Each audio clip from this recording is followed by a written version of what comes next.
there is a Bellevue Hospital employee who apparently rented a bike from Citi Bike. And then a young black man tried to take the bike from her. And she was upset about that. And this turned into an example on social media of white people being, quote unquote, Karens, meaning that they're casually racist for no reason just because they're white.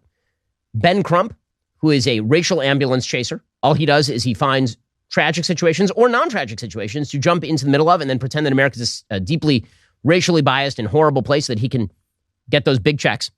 He started tweeting out about all of this, suggesting, of course, that this white lady is super duper terrible. He tweeted out, "This is unacceptable. A white woman was caught on camera attempting to steal a Citi Bike from a young black man in New York City. She grossly tried to weaponize her tears to paint this man as a threat." See, when white women cry because they're being victimized, it's not because they're actually being victimized. It's because they're weaponizing their tears. This is exactly the type of behavior that has endangered so many black men in the past. Oh, it's endangering the black man. Right? When women cry because they're being abused, if the woman is white and the man is black, that's her weaponizing her tears, and that could end with the death of the black man or something, says Ben Crump. Okay, so here's the actual video. Help! Why you took his phone? What's wrong with you? Don't touch his phone. Do not touch his phone.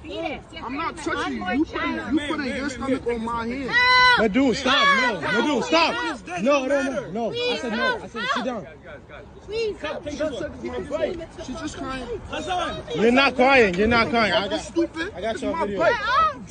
Wait, you. So they're mocking her. They're videoing her. They're treating her like she's bad. This is a nurse at Bellevue Hospital. This is my bike. Why?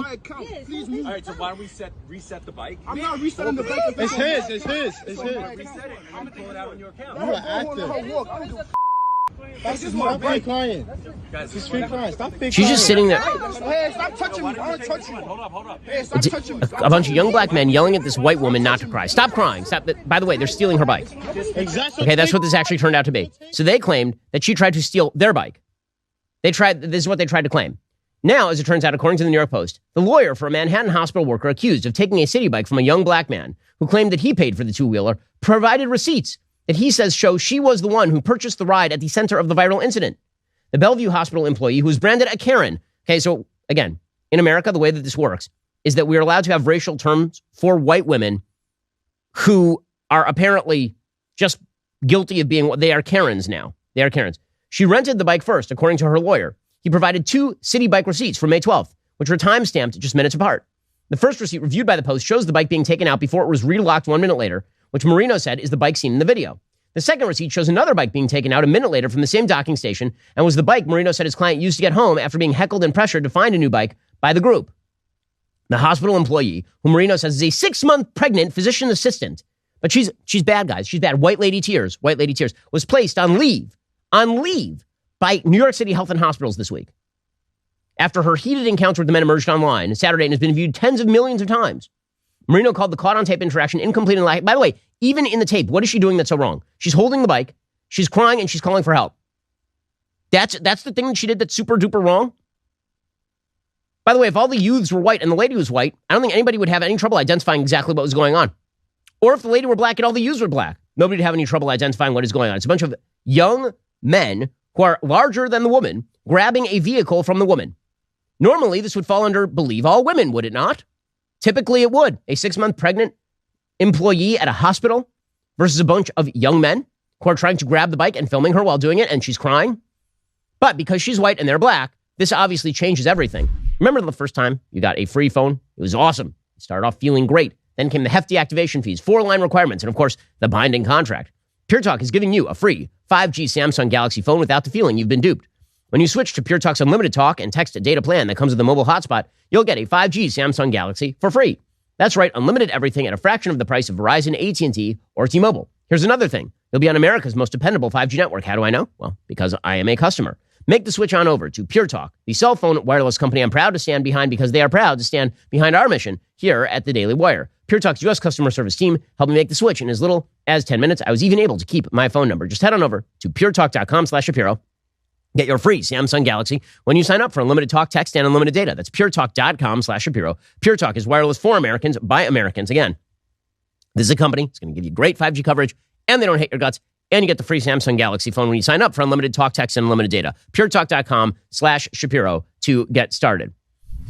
Picture the perfect summer night. The kids aren't actually bugging me for a change. The dog is behaving. All the family is over for a barbecue. Kids are in the pool. Everything's great. The grill should be sizzling with delicious food. But alas, the propane tank is empty. Oh no, tragedy has struck. This is where our friends at Cinch come in. Cinch is a propane grill tank home delivery service. They deliver propane tanks right to your door on your schedule. They don't require any long-term commitment or subscription. Plus, delivery is completely contactless. You don't have to wait around at home. Track the order on the Cinch app from anywhere. By the way, this actually happened to me when I didn't have Cinch, but it will never happen again because I do have Cinch. The perfect summer night wouldn't be complete without Cinch. Go to cinch.com or download the Cinch app. Use promo code Shapiro. Get your first tank exchange for just $10. That's CYNCH.com. Promo code Shapiro. It's a limited time offer. You have to live within a Cinch service area to actually redeem it. Visit cinch.com/offer for details. Again, that's CYNCH.com. Promo code Shapiro. Get your first tank exchange for just $10 and make your summer nights that much better. According to her lawyer, he said after the healthcare worker wrapped up her 12-hour shift, she got on an available bike, which no individuals were on or touching, and paid for it through the Citi Bike app on her phone. As she backed up from the docking station, a group of 5 people approached her and claimed the bike was theirs, he said. One or more individuals in that group physically pushed her bike with her on it back into the docking station, causing it to relock. One of the individuals then covered the bike's QR code, stopping her from paying for it again so she could leave. In blocking the QR code, the individual's arm was touching my client's pregnant stomach, a condition of which she had made them aware. Throughout this time and for the remainder of the video, roughly 5 individuals were telling her to get off the bike and heckling her.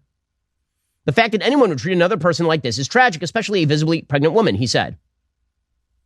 The roughly 90-second clip that begins mid-confrontation shows the woman dressed in hospital-branded scrubs screaming for help as she tugs at the bike.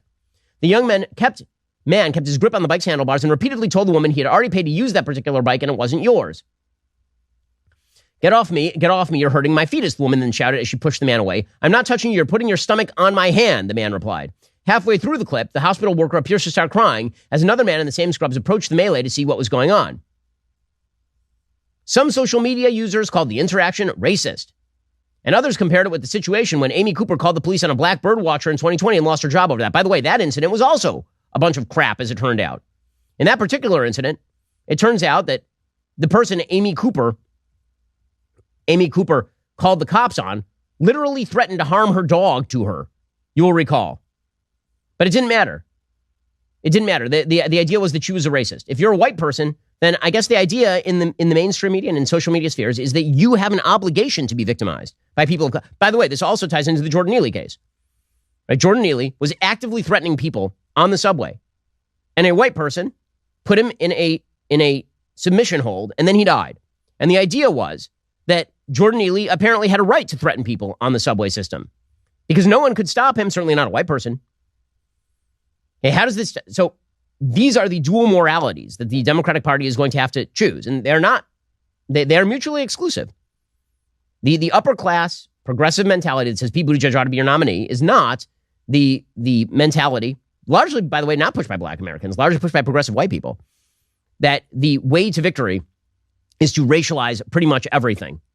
That story is insane, and it demonstrates the pathetic nature of our politics. It's just disgusting. Okay, meanwhile, yesterday there was a whistleblower hearing on the Hill. The way that this works is if you're a left-wing whistleblower, you are a hero, a la the member of the national security team who was leaking information about Donald Trump's Ukraine phone call. That guy's a hero. Alexander Vindman, he was a hero. But if you're a whistleblower and you are not in favor of left-wing positions, then this means that you are super duper bad. So there was a hearing, an FBI whistleblower hearing yesterday at the House Select Committee on the weaponization of the federal government, in which 3 suspended FBI agents, Garrett O'Boyle, Steve Friend, and Marcus Allen, testified to detail the alleged abuses of power by the federal government, ranging from discrimination against conservatives to inflation of domestic terrorism statistics. Democrats immediately started ripping into these agents and suggesting, of course, that they are corrupt. So here's FBI Special Agent Garrett O'Boyle saying that the FBI is, in fact, systemically designed to crush people who try to expose the truth.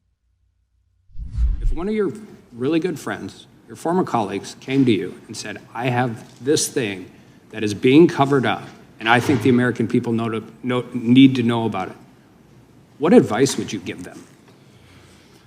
I would tell them first to pray about it, long and hard. And I would tell them I could take it to Congress for them, or I could put them in touch with Congress, but I would advise them not to do it. So you would legitimately try to protect one of your colleagues from doing what you have done? Absolutely. And how do you think that solves being able to shine light on corruption, weaponization, any kind of misconduct that exists with the American people? It doesn't solve it, but the FBI will crush you. This government will crush you and your family if you try to expose the truth about things that they are doing that are wrong. And we are all examples of that. Well, Democrats came in like a hammer here. So Democratic Representative Plaskett, Stacey Plaskett, I believe her name is, she suggested that even investigating the weaponization of the FBI is a form of defunding the police. You must trust the FBI, folks. It's important, according to Democrats, that you now trust the FBI. Less than 2 months ago, former President Trump, facing mounting investigations into his many alleged crimes, declared that, quote, Republicans in Congress should defund the DOJ and the FBI until they can come to their senses. And we all know that when Trump says jump, the Republicans in the House say, how high? So here we are, on Police Week, watching House Republicans jump to lay the foundation to defund law enforcement. My colleagues on the far right are on a mission to attack, discredit, and ultimately dismantle the FBI. This is defund the police on steroids. Yeah. So this is their take, is that the FBI is good. Also, whistleblowers are bad. According to Democratic Representative Sylvia Garcia, these are all political pawns if you're a whistleblower against the FBI. More than that, this hearing is an insult to the brave whistleblowers out there who do risk their careers for the good of their country. This circus of embedded secret accusations puts at risk the critical role whistleblowers play in holding the powerful accountable. Most whistleblowers aren't interested in being political pawns in congressional Republicans' games. Playing politics is holding up this scheme, as whistleblowers will make other public servants fearful of coming forward out of fear they'll just be used. And so it is amazing. Democrats will flip on a dime. Whistleblowers are bad now, depending on what exactly they're whistleblowing about. All right, guys, the rest of the show is continuing right now. You're not going to want to miss it. We'll be getting into the update on Sam Brinton. You remember Sam Brinton? That is a dude with a lot of baggage. If you're not a member, become a member and use code Shapiro. Check out for 2 months free on all annual plans. Click the link in the description and join us.